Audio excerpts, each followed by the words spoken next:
Transformation of sentence, जो कि बच्चों का एक बहुत बड़ा कंफ्यूजन हो सकता है, क्योंकि क्लास 10th में कन्वर्जन ऑफ सेंटेंस सिखाया गया और बच्चों ने समझा यही है ट्रांसफॉर्मेशन ऑफ सेंटेंस। जी हाँ, I am a good boy, I am not a good boy, सोचा बच्चों ने, हमने तो नेगेटिव बना लिया। और इसी तरीके से आप एक्टिव से पैसिव और पैसिव से एक्टिव बनाते रहते हैं, जिसमें तमाम तरह की गलतियां होती है। एक बहुत बड़े टॉपिक को एक छोटी सी वीडियो में आज मैं साहिर कमाल कवर करने जा रहा हूं, तो बने रहेंगे अंत तक, क्योंकि इस वीडियो में आपको पीवाईक्यूज के साथ एक्सप्लेनेशन मिलने वाला है, वो भी एमसीक्यूज फॉर्म में, मजा भी आएगा और ज्ञान भी भरपूर मिलेगा। जी, इस वीडियो में हम लोग ये डिस्कस करेंगे adverb too affirmative to negative, assertive to interrogative, exclamative to assertive, active से एंड पैसिव, पैसिव से एक्टिव बनाना, degree of comparison, simple to compound, complex and change the parts of speech. और जितना ये दिख रहा है इसका डबल होगा, क्योंकि एडवर्ब टू का इस्तेमाल का मतलब ये हुआ the use of adverb too and the removal of adverb too, मतलब किसी सेंटेंस में एडवर्ब टू को यूज करना और उसको हटाना, ये दो अलग अलग वाइस वर्सा प्रोसेस है। उसके अलावा अगर अफर्मेटिव से नेगेटिव बनाते हैं तो नेगेटिव से अफर्मेटिव भी आप बना सकते हैं, असर्टिव से इंट्रोगेटिव ले जाते हैं तो इंट्रोगेटिव से असर्टिव आपसे एग्जाम में पूछेगा,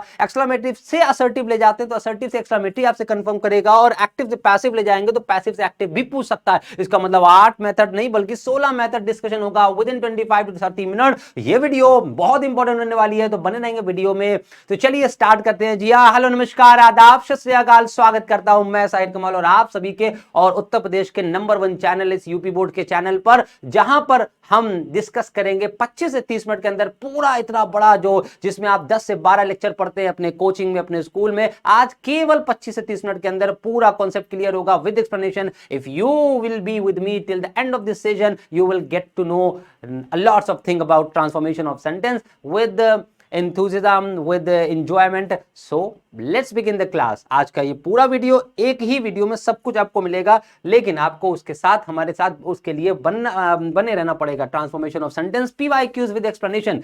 सो स्टार्ट करते हैं। चलिए, पहला क्वेश्चन आपके सामने ट्रांसफॉर्मेशन ऑफ सेंटेंस का क्वेश्चन है, the cat was too clever to be cot.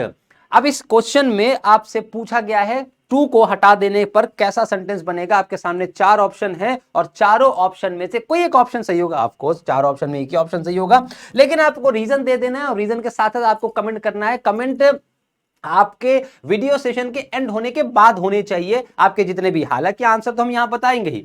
Transformation of sentence में टू आता है। एक पहला वर्ड आपका जो पहली प्रोसेस या मेथड है ट्रांसफॉर्म करने का, क्योंकि ट्रांसफॉर्म का मतलब होता है किसी सेंटेंस को उसके दूसरे रूप में ले जाना, उसकी मीनिंग को चेंज किए बिना। सो अगर हम इंग्लिश में कहें, if we want to change the formation of the sentence without changing the meaning of the sentence is called the transformation of sentence. अगर हम किसी सेंटेंस की मीनिंग को चेंज किए बिना, उसके रूप को बदल दें, उसके रूप में अंतर ला दें, रूपांतरण कर दें, तो उसी को हम ट्रांसफॉर्मेशन ऑफ सेंटेंस कहेंगे। तो यहां पर एडवर्ब टू से भी एक सेंटेंस लिखा जा सकता है, बिना एडवर्ब टू से भी, और दोनों के मीनिंग सेम होंगे। तो जैसे यहां लिखा है the cat was too clever to be caught, अर्थात कि कैट इतनी क्लेवर थी उसे पकड़ा नहीं जा सकता था। अब जो हमने अर्थात में बोला हिंदी, यही इसका ट्रांसलेशन है या फिर ट्रांसफॉर्मेशन है। तो ए ऑप्शन या बी और या सी या डी देख लेते हैं।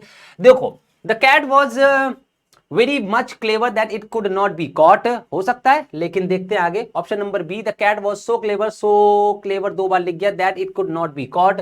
Cat was very clever to be caught and the cat was so clever that it can not be caught. तो ऑप्शन क्या हो सकता है? जब भी आपका पहले वाले क्लॉज में, यहां पर पास्ट में हो, तो आगे वाला जो क्लॉज होगा वो हमेशा कुड नॉट पे ही बनेगा, हमेशा याद रखिएगा। और इस टू को हटा करके जनरली हम सो लगाते हैं। सो कहां पर है? पहले वाले में नहीं है, काट दीजिए। दूसरे वाले में है, तीसरे वाले में द कैट वॉज वेरी लगा है, ये भी काट दीजिए। The cat was so clever that it can not be, अब देखो यहां पर वॉज लगा है, लेकिन आगे वाले सेंटेंस में कैन दे दिया, इसलिए ये गलत हो गया। तो option number B will be right, ये वाला ऑप्शन बिल्कुल सही है। The cat was so clever, यहां पर एक बार लिखना है that it could not be cot.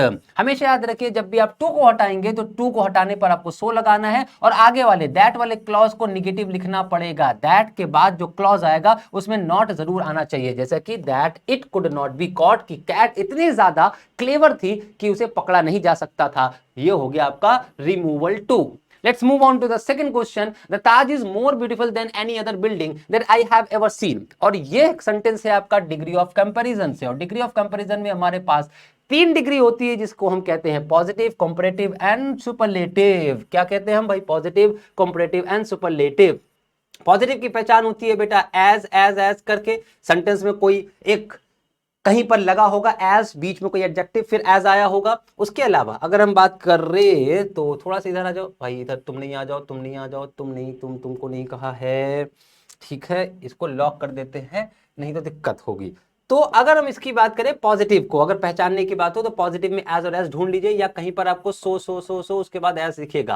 Comparative में बात करें तो कोई भी एक वर्ड होगा जो ईआर पे जनरली एंड होगा और उसके बाद दैन वर्ड का यूज होगा, तो दिया गया सेंटेंस किस डिग्री में है आपको ये चेक करना है, तो आपको ये पहचान रखनी पड़ेगी। सुपरलेटिव में अगर होगा तो दा लगेगा और उसके बाद कोई भी जो एडजेक्टिव होगा वो एसटी पर एंड होगा, जैसे कि यहां पर है द ताजमहल इज मोर। अब यहां पर मोर वर्ड आया है तो ये कंपैरेटिव डिग्री को बता रहा है, हालांकि जहां पर एडजेक्टिव को ईआर में कन्वर्ट नहीं किया जाता वहां पर मोर लगा के उसका कंपैरेटिव बनाते हैं। अदरवाइज हम ईआर बनाकर जैसे टॉल को टॉलर लिख दिया, बिग को बिगर लिख दिया, है ना, इस तरीके से शॉर्ट को शॉर्टर लिख दिया, इस तरीके से हम कॉम्पिटेटिव बना सकते हैं। जहां पर नहीं पॉसिबल वहां मोर लगा देते हैं, तो यहां पर ब्यूटीफुल को ब्यूटीफुलर नहीं लिखा जा सकता था, इसलिए मोर लगाया। So this sentence belongs to competitive degree. The Taj is more beautiful than any other building that I have seen, मतलब मैंने अभी तक जितनी बिल्डिंग देखी उनमें से ज्यादा खूबसूरत ताजमहल है, किसी भी बिल्डिंग से ज्यादा खूबसूरत।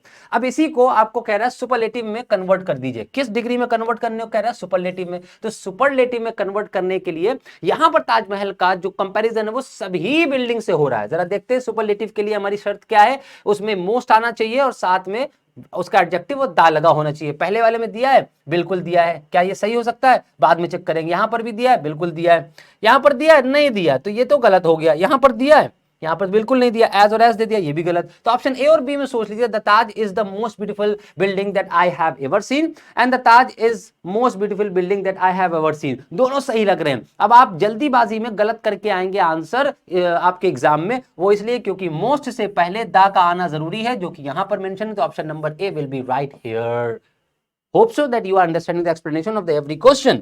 चलिए नेक्स्ट क्वेश्चन, क्वेश्चन नंबर 3 पर चलते हैं। और क्वेश्चन नंबर 3 कहता है ट्रांसफॉर्मेशन ऑफ सेंटेंस में इंट्रोगेटिव बनाइए। तो सेंटेंस क्या है भाई? The teacher did not teach me yesterday, teacher ने मुझे पढ़ाया नहीं कल, टीचर ने मुझे कल नहीं पढ़ाया, ये कहना चाह रहा है। This is the negative. इसी बात को अगर आपसे कहा जाए कि इसे इंट्रोगेटिव फॉर्म में बोलिए, तो फिर आपका मीनिंग तो नहीं बदलनी चाहिए, लेकिन इंट्रोगेटिव फॉर्म आना चाहिए। तो जब भी, हमेशा याद रखें, जब भी क्या, जब भी आपका असर्टिव सेंटेंस जो है वो निगेटिव होगा, तब आपका जो इंट्रोगेटिव बनेगा वो पॉजिटिव बनेगा। बहुत ध्यान से समझिएगा, बहुत शॉर्ट ट्रिक बता रहे हैं, ऐसी लल्लन टॉप ट्रिक आपको किताबों में देखने को बिल्कुल नहीं मिलेगी। देखो बेटा, ये the teacher did not teach me yesterday, ये एक सेंटेंस है और इस सेंटेंस को हम कहेंगे निगेटिव। लेकिन निगेटिव प्रॉपर निगेटिव नहीं है, क्योंकि ये निगेटिव तो पार्ट है। किसका पार्ट है? असर्टिव का पार्ट है। किसका पार्ट है बेटा? असर्टिव का पार्ट है। और असर्टिव में ही निगेटिव और पॉजिटिव सेंटेंस आते हैं। तो ध्यान रहे, अगर आपको इंट्रोगेटिव बनाने को कह रहा है तो आप उसे पहले असर्टिव समझिए कि असर्टिव सेंटेंस तो है, साथ में वो पॉजिटिव है या निगेटिव है। ये बात आपको ध्यान रखनी है। क्या है बेटा? या तो वो पॉजिटिव होगा और या तो निगेटिव होगा। तो अगर पॉजिटिव है, अगर असर्टिव सेंटेंस पॉजिटिव फॉर्म में आया तो इसका जो इंट्रोगेटिव बनेगा बेटा, जो इंट्रोगेटिव वो निगेटिव फॉर्म में बनेगा, नॉट आएगा। अगर असर्टिव निगेटिव में आया तो फिर जो इसका इंट्रोगेटिव बनेगा बेटा वो बनेगा पॉजिटिव फॉर्म में। तो अब ये असर्टिव के साथ नॉट, मतलब असर्टिव निगेटिव फॉर्म में, तो इंट्रोगेटिव जब लिखा जाएगा तो वो निगेटिव होना चाहिए। तो पहले तो हम लोग देख लेते हैं कहां कहां नॉट नहीं लगा। देखो ऑप्शन नंबर बी पे नॉट नहीं लगना है, सॉरी, नॉट कहां कहां लगा? ऑप्शन नंबर ए पे नॉट लगा हुआ है, ऑप्शन नंबर बी काट दीजिए क्योंकि यहां पर नहीं लगा। Did the teacher teach me yesterday, अब यहां पर भी नॉट नहीं लगा, इस पर सोच लेंगे। बाकी इसमें किसी पे नॉट नहीं लगा। ऊपर वाला तो हो नहीं सकता, बिल्कुल नहीं हो सकता ऊपर वाला, क्योंकि इसमें नॉट आ गया और इसमें भी नॉट है। तो कभी भी इंट्रोगेटिव निगेटिव तब नहीं बनेगा जब असर्टिव निगेटिव में दिया है, उसका ऑपोजिट होगा। सेंस कह रहा है टीचर ने मुझे कल नहीं पढ़ाया, तो आप ये कहना चाह रहे हैं क्या टीचर ने मुझे कल पढ़ाया? नहीं पढ़ाया। टीचर ने मुझे कल नहीं पढ़ाया, ये बात आपने फ्लैट टोन में कह दी, सीधी सीधी, कल टीचर ने मुझे नहीं पढ़ाया, ये तो आपने स्टेटमेंट के रूप में कह दिया। लेकिन अगर आप इसे इंट्रोगेटिव मोड में कहें तो आप कहेंगे क्या टीचर ने मुझे पढ़ाया? ऐसे कहेंगे, क्या टीचर ने मुझे पढ़ाया? क्या टीचर ने मुझे पढ़ाया? बात खत्म। तो आप देख लीजिए, डू हो नहीं सकता क्योंकि यहां पर डिड नॉट लगा है बेटा, तो पास्ट इंडिफरेंट है, प्रेजेंट इंडिफरेंट में नहीं जाएगा। ऑप्शन ए और बी कट गए। Did the teacher teach me yesterday and what did the teacher, यहां पर व्हाट नहीं आएगा। ध्यान रहे, जो भी असर्टिव सेंटेंस कन्वर्ट होंगे वो जनरली सिंगल इंट्रोगेटिव सेंटेंस में कन्वर्ट होते हैं। सिंगल इंट्रोगेटिव, दो तरह के इंट्रोगेटिव, एक सिंगल इंट्रोगेटिव जो कि हेल्पिंग वर्ब से स्टार्ट होते हैं और एक डबल इंट्रोगेटिव जो कि क्वेश्चन वर्ड से स्टार्ट होते हैं। तो सिंगल इंट्रोगेटिव में ही कन्वर्ट किया जाता है। वो अलग कंडीशन है जब हम डबल इंट्रोगेटिव में करेंगे। अगर कोई क्वेश्चन आएगा I will explain to you, Okay, let's move on to the fourth question. Question number 4. What a wonderful sight it is. Assertive sentence. कह रहा है इसको assertive में करिए. अब देखो यहां पर ये कैसा सेंटेंस है? This is not interrogative because here this is exclamation sign is put. Already यहां पर एक्सक्लेमेशन साइन दिया हुआ है, तो आप इसे व्हाट से इंट्रोगेटिव कंसीडर नहीं कर सकते. क्यों? इंट्रोगेटिव के लिए कंडीशन है कि पहले क्वेश्चन वर्ड आएगा और उसके बाद हेल्पिंग वर्ब, फिर उसका सब्जेक्ट. बट यहां पर तो क्वेश्चन वर्ड के बाद डायरेक्टली वर्ड दे दिया, ये हेल्पिंग वर्ब तो है ही नहीं, तो इसलिए ये इंट्रोगेटिव नहीं हो सकता. This is an exclamatory sentence. बिल्कुल सही. असर्टिव सेंटेंस में आपको अगर इसे कन्वर्ट करना है बच्चा, तो फिर हमेशा याद रखें व्हाट और हाउ के वाले एग्जाम में जरूर पूछे जाएंगे आपसे. एग्जाम में अगर पूछे जा रहे हैं तो व्हाट और हाउ के बाद हमेशा याद रखिए दो वर्ड हैं बेटा, एक है व्हाट और एक है हाउ. एक है व्हाट और एक है हाउ. इनके बाद अगर एडजेक्टिव आ रहा है, पहले ध्यान से सुन लीजिए, अगर एडजेक्टिव आ रहा है हाउ और व्हाट के बाद अगर एडजेक्टिव आ रहा है एक्सक्लेमेटरी सेंटेंस में, तो जब उसके असर्टिव में कन्वर्ट करेंगे उस एडजेक्टिव से पहले हमेशा याद रखिएगा वेरी लगाना है. और अगर नहीं आ रहा है बल्कि यहां पर कोई नाउन आ रहा हो, तब वेरी नहीं लगाएंगे, कोई सूटेबल एडजेक्टिव लगाएंगे. सूटेबल एडजेक्टिव लगाएंगे. अब जैसे यहां पर wonderful, this is an adjective, adjective आया तो आप वेरी वेरी देख लीजिए कहां पर है, मच लगा है. ऑप्शन नंबर बी तो होगा नहीं, वेरी लगना है. तो अब आप देखिए यहां पर इट इज लिखा है, सब्जेक्ट है, इट इज कहां लिखा है, दिस लिखा है. यहां पर ए ऑप्शन गलत हो गया क्योंकि दिस नहीं इट में कन्वर्ट होगा ना, इट दिस में इट है तो इट ही लिखा जाएगा. It is a very good wonderful, यहां पर देखो, और it is a very wonderful site. तो अब आप देखें वेरी तो लगा दिया, तो गुड लगाने की आवश्यकता नहीं है, केवल वेरी वर्ड वंडरफुल के पहले लगा दीजिए और आगे जो भी कॉम्प्लीमेंट लिख दीजिए. तो ऑप्शन नंबर डी सही होगा, ऑप्शन नंबर सी गलत, बी गलत और ए गलत. Next question. Question number 5. Can anyone touch the sky. देखो एक बार फिर से इंट्रोगेटिव आया, इंट्रोगेटिव से असर्टिव में फिट करना है. अभी देखो हमने आपको जो नियम बताया उसको अप्लाई कर लीजिए. अब यहां पर इंट्रोगेटिव है बेटा, अब इंट्रोगेटिव किस फॉर्म में आया, ध्यान रहे ये पॉजिटिव फॉर्म में आया. इंट्रोगेटिव है, पॉजिटिव फॉर्म में आया. अब असर्टिव सेंटेंस निगेटिव फॉर्म में जाएगा कि नहीं जाएगा. तो जहां कहीं पर भी आपको एनीवन लिख जाए तो आप समझ लीजिएगा कि वो सेंटेंस अब नन से ही बनेगा, नोबडी से ही बनेगा, नो वन से बनेगा या नन से बनेगा. तो ये सेंटेंस आपका इंट्रोगेटिव प्लस पॉजिटिव फॉर्म में. लेकिन अब इसका असर्टिव निगेटिव फॉर्म में होगा. तो can anyone touch the sky, ये तो वही लिखा हुआ है, ऑप्शन नंबर ए गलत हो गया. Anyone touch the sky, can गायब है, एनीवन से सेंटेंस स्टार्ट नहीं हो सकता, ऑप्शन नंबर सी गलत. None could touch the sky, यहां कुड क्यों कर दिया भाई, अपनी मर्जी से कुछ हो, option number B will be right. यहां पर लिखा है नन, एनीवन को हमने नन में चेंज किया और कैन को इधर ले आए. टच द स्काई पूछा जा रहा है क्या कोई आसमान को छू सकता है, ऑब्वियस सी बात है कोई आसमान को छू नहीं सकता. इस बात को या तो ये कह लीजिए या तो कोई क्या आसमान को छू सकता है, कोई नहीं छू सकता.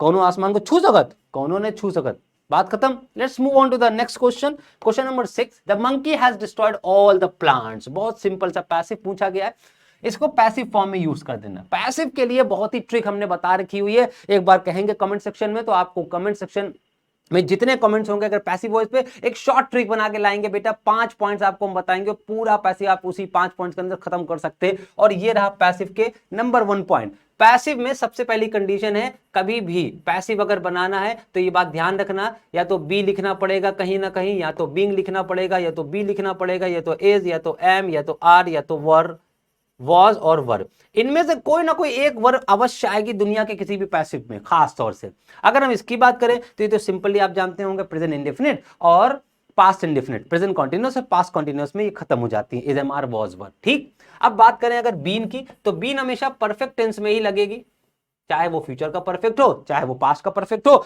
और चाहे वो प्रेजेंट का परफेक्ट हो. बीइंग कहां लगेगा, बीइंग हमेशा बेटा आईएनजी फॉर्म, जहां पर प्रेजेंट कॉन्टिन्यूअस और पास्ट कॉन्टिन्यूअस, फ्यूचर कॉन्टिन्यूअस का पैसिव पॉसिबल नहीं है, वहां बीइंग नहीं लगाते.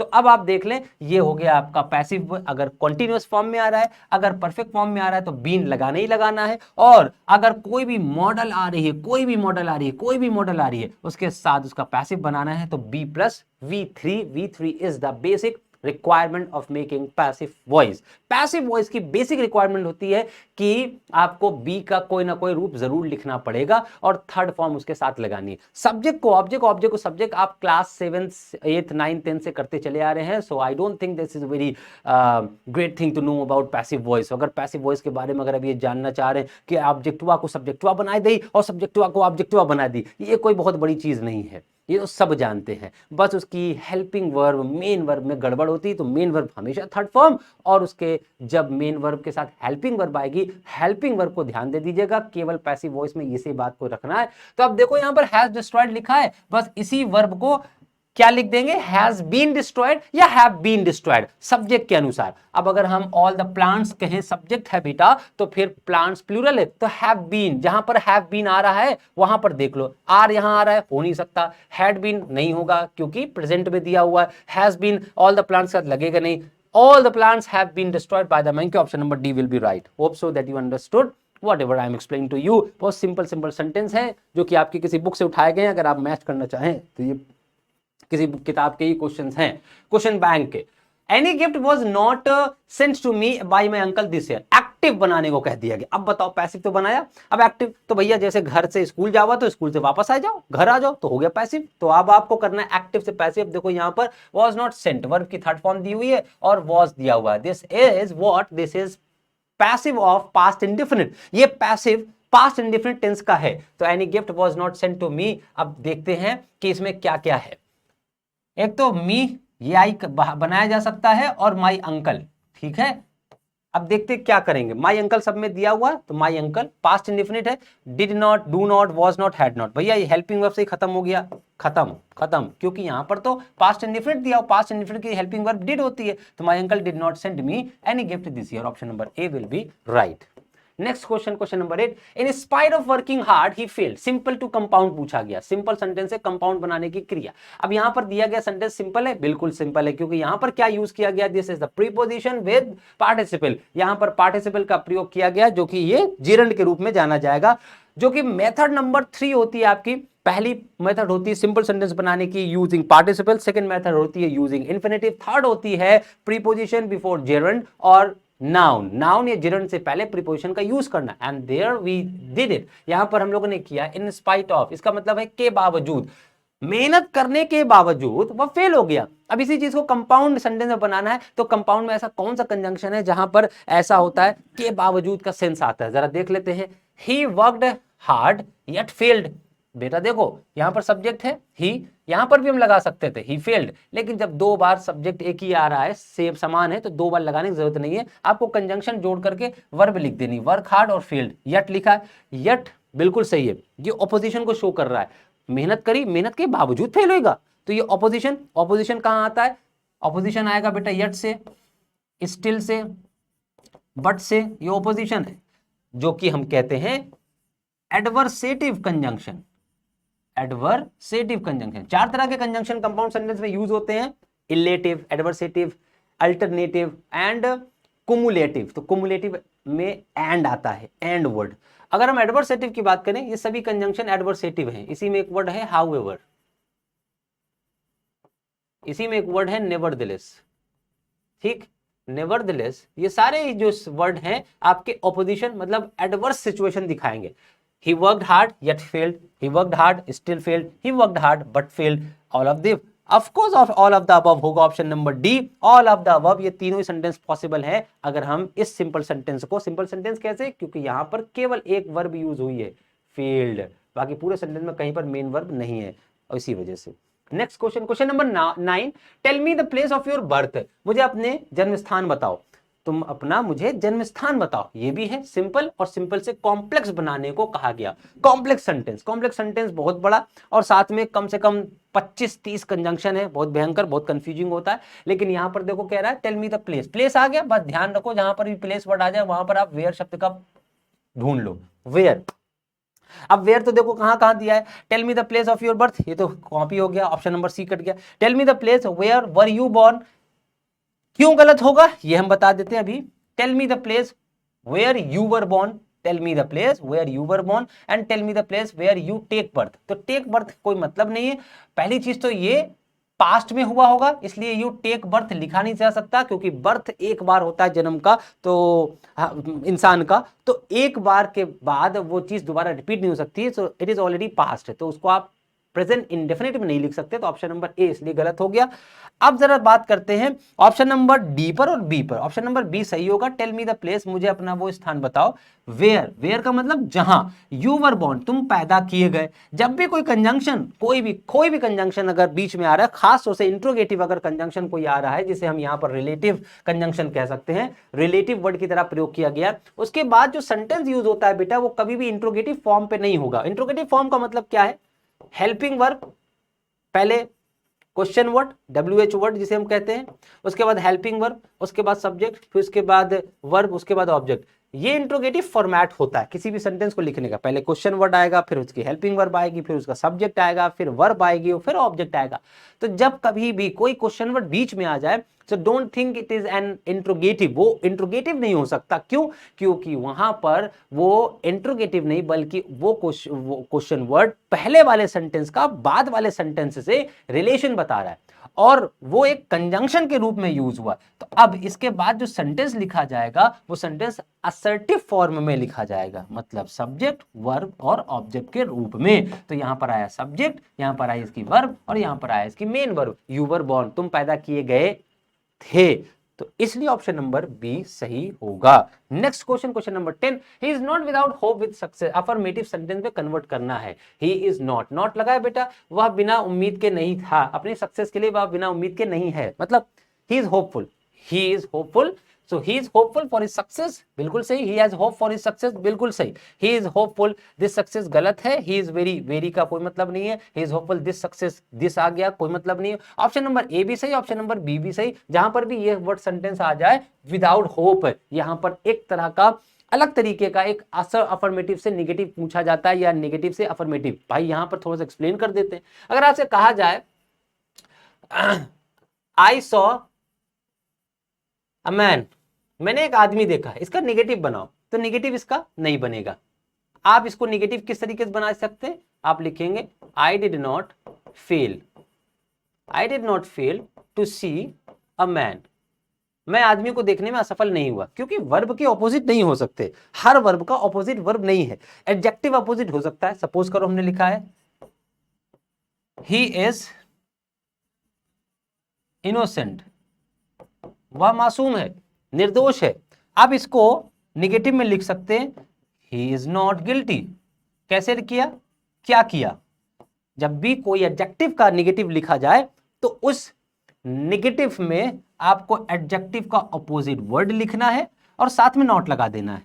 तो नॉट प्लस निगेटिव वर्ड, भाई ये वर्ड था, इसका निगेटिव तो ये हुआ ना, निगेटिव का मतलब ऑपोजिट।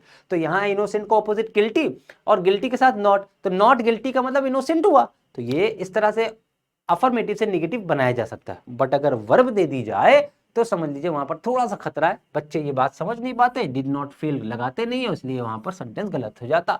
उसी तरीके से एक सेंटेंस होता है जहां पर ऐसे भी करके लिखा जा सकता है, जहां पर कोई भी एक ऐसी वर्ब आए जहां आपको ना लग रहा हो कि डिड नॉट नहीं लग सकता, डज नॉट नहीं लग सकता या इज नॉट नहीं लग सकता, तो वहां पर आप उस वर्ब को नाउन के रूप में लिख सकते हैं।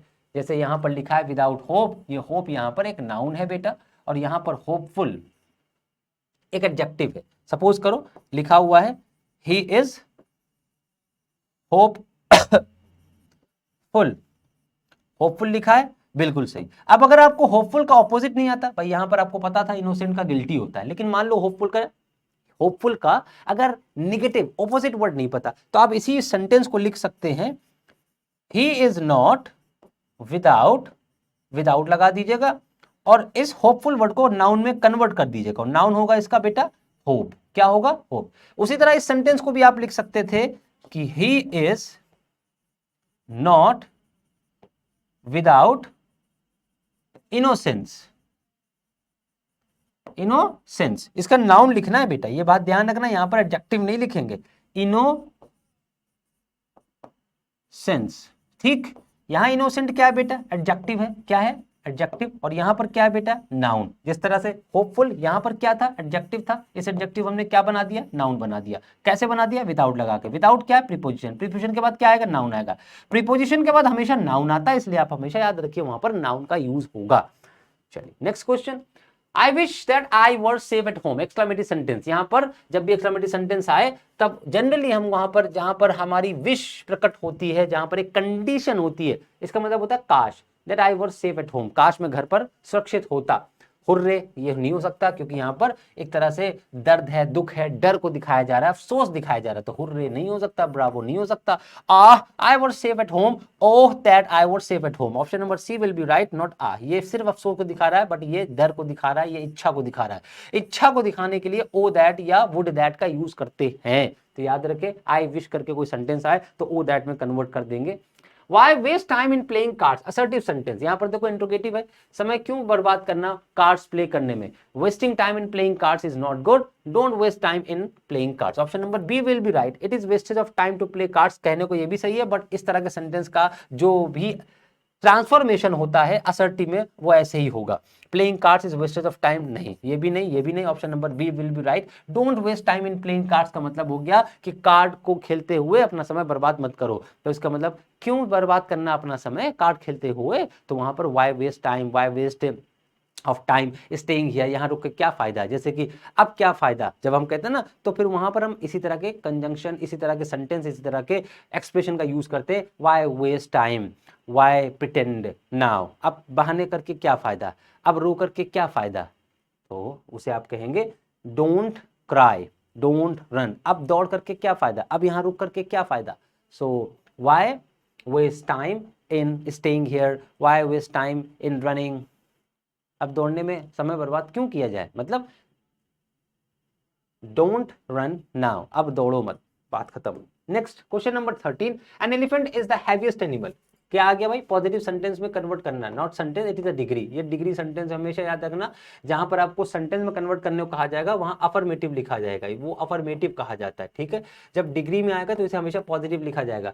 तो कह रहा है कि इस सेंटेंस को पॉजिटिव डिग्री में कन्वर्ट कर दीजिए। पॉजिटिव डिग्री में कन्वर्ट करने से पहले आप ये समझ लीजिए किस में दिया हुआ, देखो यहाँ पर एडजेक्टिव एसटी पर एंड हुआ, दा लगा हुआ, दिस इज सुपरलेटिव डिग्री। और सुपरलेटिव डिग्री में कहा गया कि एलिफेंट सबसे भारी जानवर होता है, बिल्कुल सही, इसमें कोई दो राय नहीं है। तो इसका मतलब है कि एलिफेंट का जो कंपैरिजन है वो दुनिया के सारे एलिफेंट से या दुनिया के सारे एनिमल से कंपेयर किया गया, तो एलिफेंट सबसे ज्यादा भारी निकला। तो यहां पर जो कंपैरिजन होगा तो वो कंपैरेटिव डिग्री में भी हो सकता है और पॉजिटिव डिग्री में भी। और पॉजिटिव डिग्री का मतलब है एज और एज ढूंढिए या सो और एज ढूंढिए, ठीक। जरा देखते हैं, no other animal is as heavy as an elephant, हो सकता है, अभी सर्च देखते हैं होगा कि नहीं। An elephant is a heavy animal, option number B गलत, क्योंकि यहां पर कोई डिग्री नहीं है, this is simple sentence not simple degree, इसमें कोई डिग्री का प्रयोग ही नहीं किया गया बेटा, ठीक है।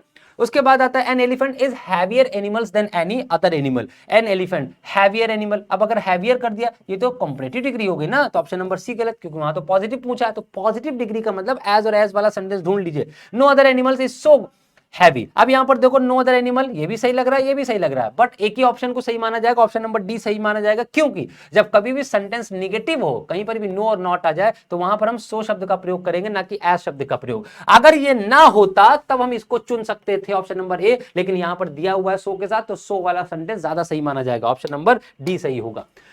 The child was too frightened to say any word, देखो यहां पर फिर too frightened आ गया, तो अब ये too frightened को सो, देखो सो कहां लगा है, the child was frightened, option number B गलत, क्योंकि यहां पर सो दिया नहीं है। The child could not say anything, ये भी गलत हो गया। The child was so frightened to say anything, तो जब भी आप टू को कन्वर्ट करेंगे बेटा, तो टू को कन्वर्ट करने के बाद एक कंजंक्शन लगेगा दैट, उसके बाद एक पूरा सेंटेंस लिखा जाएगा, जबकि ऑप्शन नंबर डी में कोई सेंटेंस नहीं दिया, the child was so frightened लिखा, the child was so frightened लिखा है, उसके बाद फिर एक क्लॉज, एक फ्रेज लिख दिया टू से एनी वर्ड, जैसे यहां ऊपर लिखा है the child was too frightened, बस इन्होंने क्या किया, the child was so frightened, तो ऑप्शन नंबर डी नहीं हो सकता, ऑप्शन नंबर ए क्यों सही है, the child was so frightened, the child was too frightened को लिखा सो फ्राइटेंड, उसके बाद टू से एनी वर्ड को सेंटेंस बना के लिखा दैट, और दैट के बाद ही, उसके बाद कुड इसलिए लगाया क्योंकि यहां पर वॉस लगा, वॉस के आने पर आगे वाला सेंटेंस कुड में लिखा जाएगा, could not say any word. चलिए नेक्स्ट क्वेश्चन, क्वेश्चन नंबर 15 कह रहा है other singers of India were not so good as bouquets,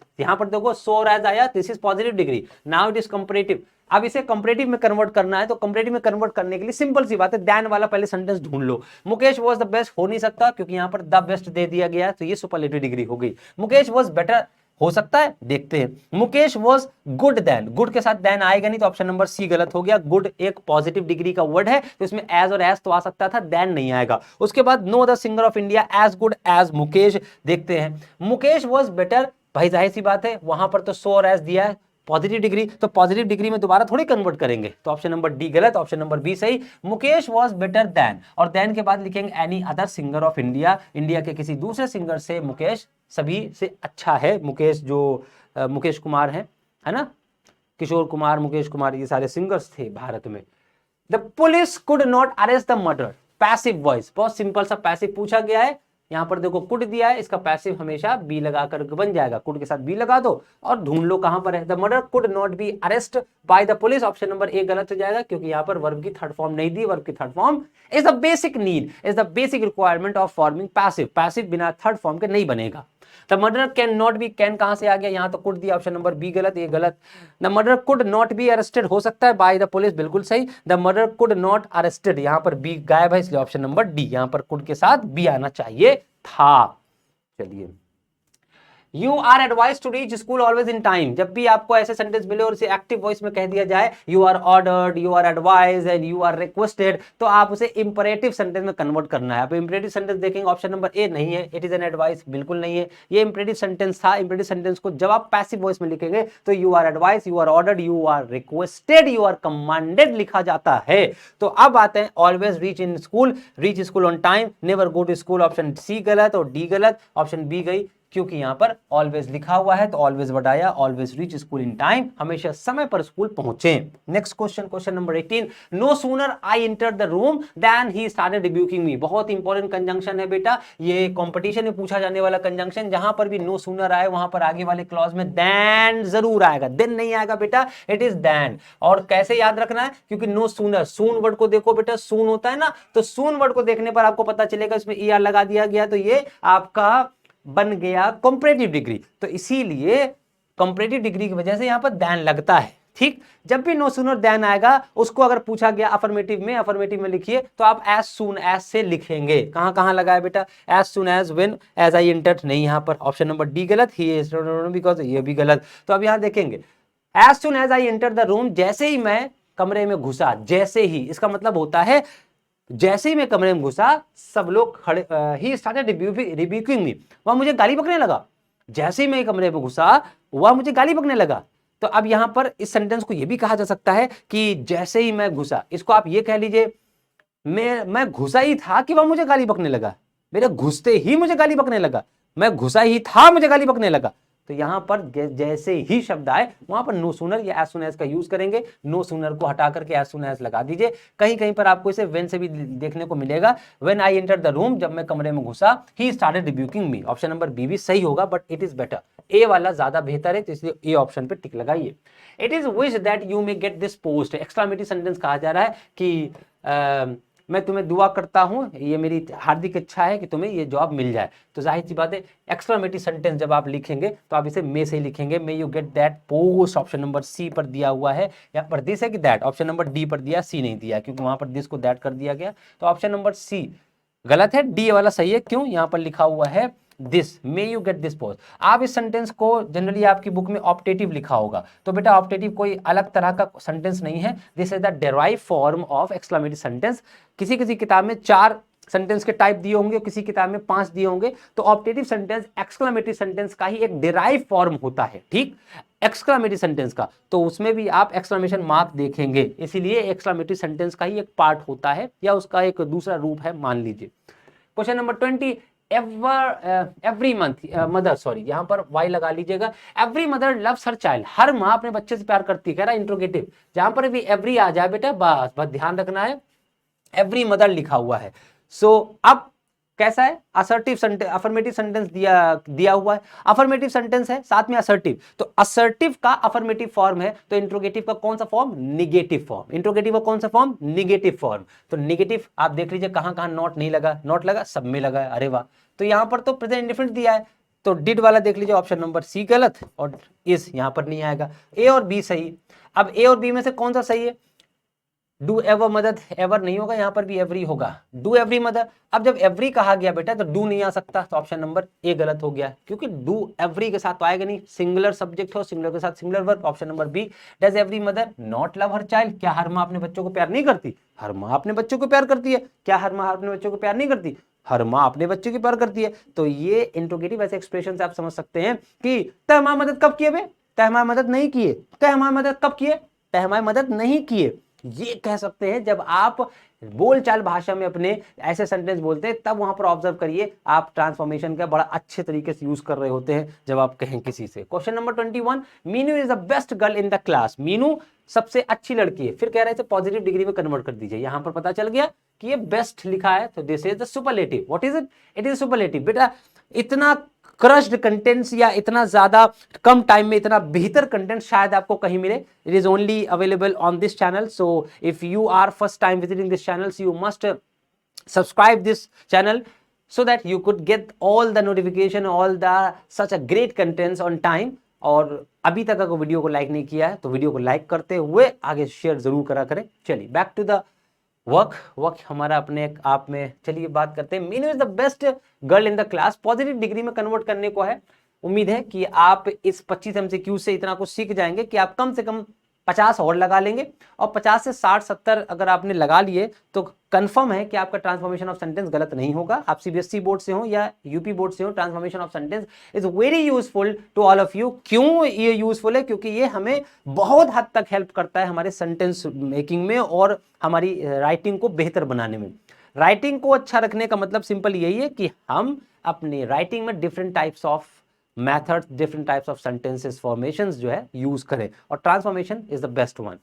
ठीक, चलिए Meenu is the best girl in the class, class में सबसे बेस्ट गर्ल है। तो पॉजिटिव डिग्री में हमने आपको ऑलरेडी बताया है, सो और एस को ढूंढिए, अगर एस और एस लगा तो भी ठीक है, सो और एस लगा तो भी ठीक माना जाएगा। देखते हैं, Meenu is good girl in the class, ये कोई डिग्री नहीं है। मीनू इज बेटर देन, यहां पर तो बेटर देन दे दिया जबकि वहां पर पॉजिटिव कहा जा रहा है। No other girl in the class is best, इसके साथ बेस्ट आ गया, दा भी गायब है तो ऑप्शन नंबर डी भी गलत, option number A no other girl. यहां पर मीनू का कंपैरिजन क्लास की सारी लड़कियों से हो रहा है इसलिए बेस्ट बताया गया। तो जबकि आप सुपरलेटिव डिग्री को कर रहे हो तो उसको आप पॉजिटिव डिग्री में कन्वर्ट करेंगे तो नो अदर का ही इस्तेमाल करेंगे। No other girl in the class is so good as Meenu, कोई भी लड़की उतनी बेहतर नहीं है जितने की मीनू। नेक्स्ट क्वेश्चन, स्क्रीनशॉट लेते हुए चलना बेटा। नेक्स्ट क्वेश्चन है, ब्रूटस लव्ड सीजर, यहां पर लिखा हुआ है एक प्ले है विलियम शेक्सपियर का, उसी के दो कैरेक्टर हैं, the merchant of Venice I think, sorry Julius Caesar से एक कैरेक्टर्स लिए गए हैं, ब्रूटस और सीजर। नेगेटिव बनाना है। अब देखो यहां पर आ गई वही चीज, Brutus loved Caesar, this is affirmative sentence. अब अगर आप चाहें तो आप इसे ये भी लिख सकते हैं कि ब्रूटस डिड नॉट हेट, आप चाहें तो ये भी लिख सकते हैं सीजर, ठीक, या तो ये लिख रहे हैं, या तो आप कुछ और भी लिख सकते हैं, तो आप कह सकते हैं Brutus did not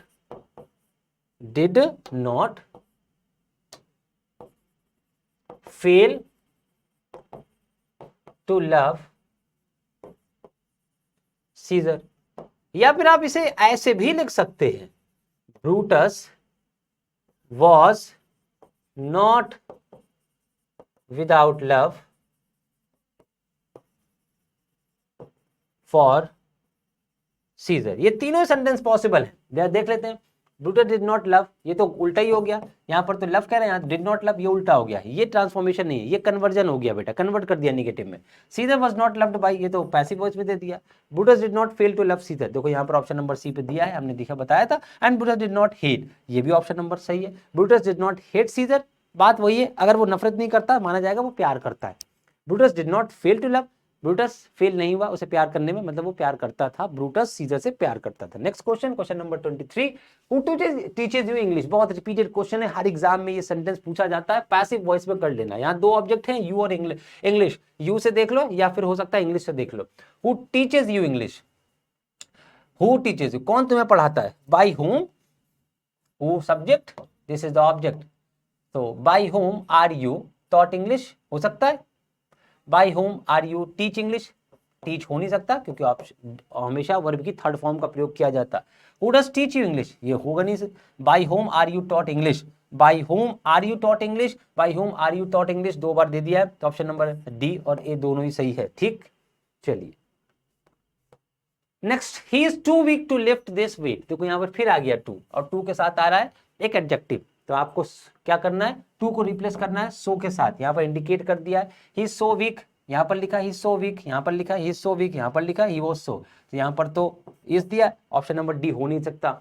he is so weak that, अब दैट के बाद देखेंगे ही तीनों में दिया है। अब देखेंगे आगे कैन नॉट आना चाहिए, कैन नॉट आ रहा है, इज आ रहा है, गलत हो गया, कैन नॉट आ रहा है, लिफ्ट दिस वेट, यहाँ पर लिफ्ट दैट वेट, यहाँ पर दिस दिया, यहाँ पर ऑप्शन नंबर सी सही हो गया, क्योंकि ही इज टू वीक को हमने लिखा ही इज सो वीक, उसके बाद टू लिफ्ट दिस वेट को आप कन्वर्ट करेंगे दैट वाले क्लॉज में, दैट लगाया, दैट के बाद वो सब्जेक्ट लिखेंगे जिसके ऊपर काम हो रहा है, तो यहाँ पर ही काम कर रहा है, ही लगाया, उसके बाद आपको कैन नॉट कुड नॉट करना है। कैसे करेंगे, पहले अगर प्रेजेंट में आई हो वर्ब तो आगे कैन नॉट, पास्ट में आती तो कुड नॉट हो जाता, तो कैन नॉट लिफ्ट दिस यहां लिखा, दिस यहां लिखा, वेट हो गया, तो option number C will be right. Second, the last question of this session, everybody likes to be rich. हर एक व्यक्ति अमीर बनना चाहता है। हर एक व्यक्ति अगर अमीर बनना चाहता है तो कोई है जो अमीर बनना नहीं चाहता? हर एक व्यक्ति अमीर बनना चाहता है, हर व्यक्ति खुश रहना चाहता है या सुखी रहना चाहता है? कोई है जो खुश नहीं रहना चाहता या दुखी रहना चाहता हो? नहीं ना, बस एवरीबडी को आप क्या कन्वर्ट कर देंगे, देखो, who don't like to be rich, कौन अमीर नहीं बनना चाहता, who does not like to be rich, does everybody like to be rich, क्या हर व्यक्ति अमीर बनना चाहता है? ये तो क्वेश्चन ही उल्टा हो गया, ऑप्शन नंबर सी गलत। डू एवरीबडी, एवरीबडी के साथ डू कभी नहीं आएगा, तो ऑप्शन नंबर डी गलत।